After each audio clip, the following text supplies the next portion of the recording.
just want to say, great job. This is for you or Steve. Either one of you guys can answer this. You did such a great job with who Kenny Wells was, you know, catching that lick, bigger than life. And I thought that's what this movie was surrounding, but what I felt at the end was how big of a friendship thing became between Edgar, what was Edgar's character's name? Mike Acosta. Acosta. What he did with that $82 million he took off, pretty much committed his life for that. It's what really stood out. It's like this friendship was crazy, and it was really cool to see because how big your character was, but how I felt at the end of the show was just really cool. Loyalty and friendship. Big time. Yeah.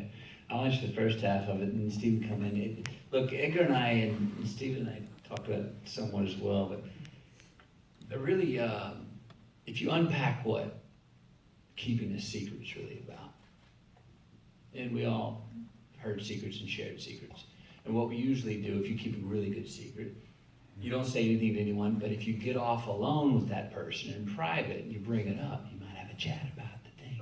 But a real secret, if you're really keeping a secret, two people can say it one time, shake on it.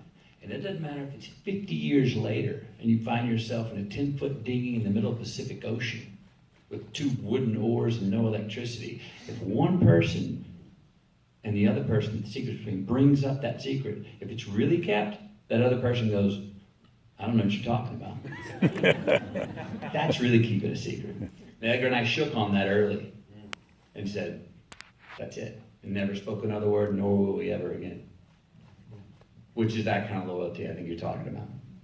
And I remember, you know, and to say, like, you know, we were shooting that last scene, and I love that. I mean, I really like the last scene in the movie a lot, and I love the way these guys are. I love the way they look at each other.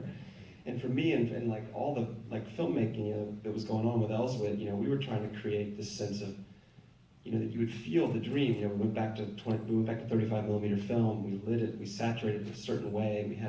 Everything is designed to feel slightly unreal, like it's back in a dream, because it's this love between these two people.